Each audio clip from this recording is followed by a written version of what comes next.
On December 6, 2012, a computer inside a research station in Yellowstone National Park received a signal. It was a specific ping from a GPS collar, a code known as Mortality Mode. The signal came from Wolf 832F. To the scientists, she was a dataset. But to the millions of people following her life, she was 06, the most famous wolf in American history. She was an invincible super predator who could take down giants alone. But she didn't die in a fight. She was killed by something she couldn't see, couldn't smell, and couldn't fight back against. Welcome to the Lamar Valley in Yellowstone, often called the American Serengeti. Here, amidst the snow and the steam, one animal rose to power not by brute force, but by breaking every single biological rule written for her species. This is the story of a queen who built an empire, defied the laws of physics, and commanded a legion of loyal followers. But her reign ended the moment she crossed a line that didn't exist in nature, only on a map.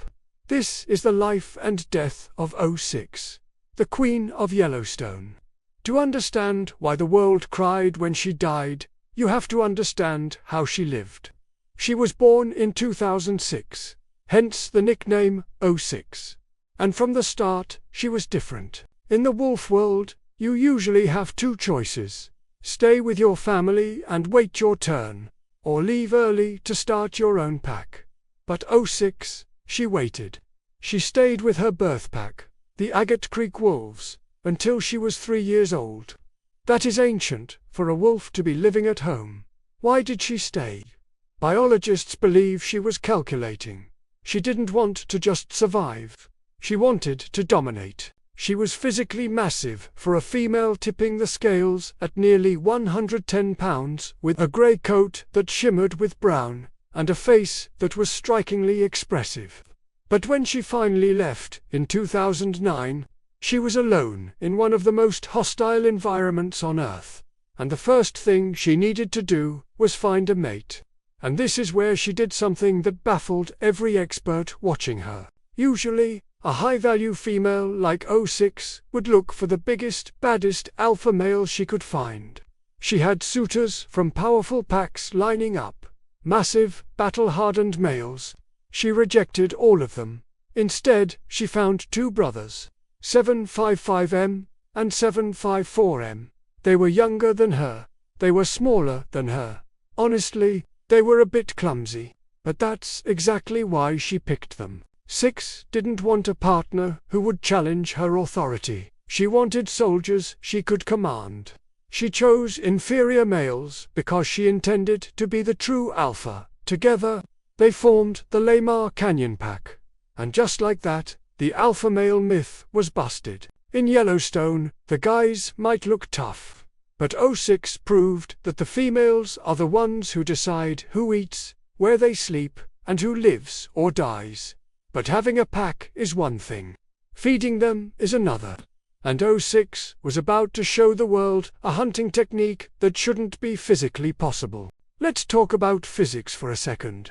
An adult male elk, a wapiti, can weigh 700 pounds.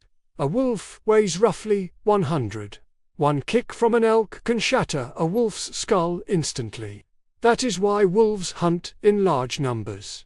It's a numbers game. You surround, you harass, you exhaust. 6 didn't have time for that. Photographers began capturing footage that looked like scenes from an action movie. 6 would lock onto an elk, sprint at 35 miles per hour, and launch herself into the air. She developed a technique of biting the throat and using her own momentum and torque to drag the beast to the ground. She was tackling prey 6 times her size. Entirely alone. She became a rock star. Tourists would line up along the road in the Lamar Valley, spotting scopes ready, just hoping to catch a glimpse of the queen. She was visible, she was charismatic, and she was successful. She raised 3 litters of pups with an almost perfect survival rate, a statistic that is virtually unheard of in the wild. But her intelligence wasn't just for hunting. It was for war. There is a legendary story that sums up her personality perfectly. One spring, a massive grizzly bear discovered the Lamar Canyon den. This is a nightmare scenario. A grizzly will happily eat wolf pups as a snack. Most wolves would panic. They'd bark, snap, maybe get swatted and killed. 6 played a different game. She realized she couldn't kill the bear, so she decided to annoy it to death. She would sneak up behind the 1,000-pound grizzly, nip its backside, and sprint away. The bear would roar, turn around, and chase her. She'd lead him 50 yards away, then loop back. She did this, and this is a recorded fact, 52 times in a row. She lured the bear further and further away from her babies, turning a deadly encounter into a game of tag, until the bear was so exhausted and frustrated, it just gave up and left. She was strategic, she was fierce, and by 2012, she seemed invincible. But there was one threat she couldn't outsmart, because she didn't know it was a threat at all. Here is the context you need to understand the disaster that was coming. Inside Yellowstone National Park, wolves are celebrities. They are protected by federal law. They generate an estimated $30 million a year in ecotourism. 6 saw humans every day. They stood by the roads with long lenses mirrors. She learned that humans were harmless. They just watched. They never hurt her. But in 2012, the political winds changed. The state of Wyoming removed federal protections for wolves. They opened a hunting season.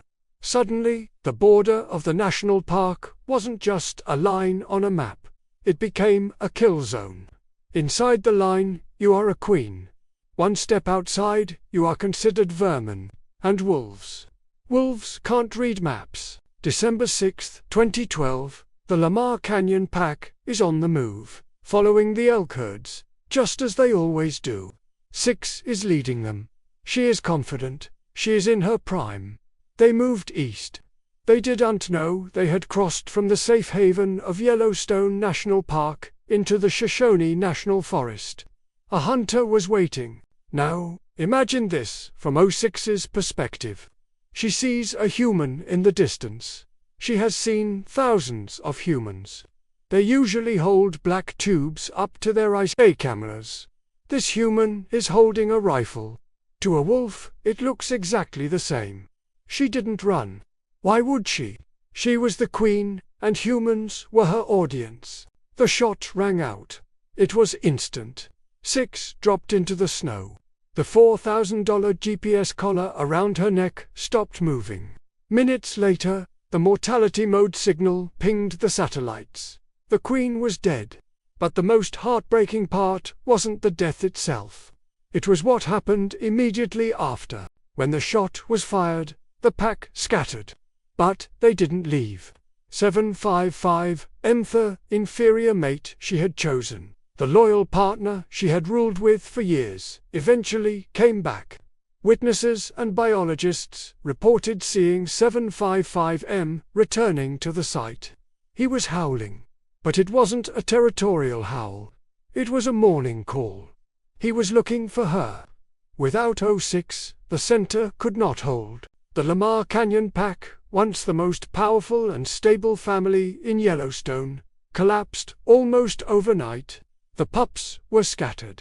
755 meters was left a widower, wandering the valley alone, a king without his queen. The news broke, and the internet exploded. The New York Times did something they almost never do for an animal. They published an obituary. People were furious. How could an animal be a beloved celebrity 1 inch to the left, and a legal target 1 inch to the right? The death of 06 sparked a global debate that is still burning today. It forced us to look at the arbitrary lines we draw on the earth.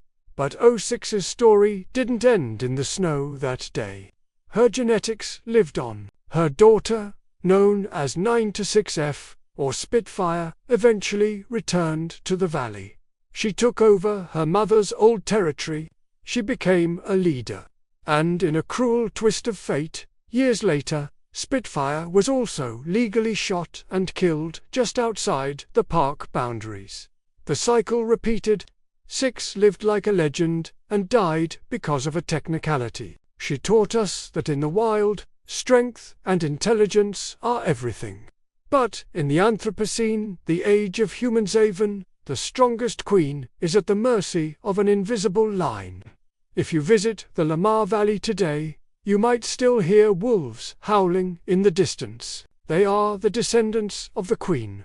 The laws surrounding wolf hunting are constantly changing, a never-ending battle between conservationists and hunters. But for those who saw 06 run, who saw her take down an elk alone or outsmart a grizzly bear, the debate is settled. She wasn't just a wolf. She was 06. If you enjoyed this story of nature's true royalty, make sure to hit that subscribe button. We have more stories from the wild coming soon. Thanks for watching.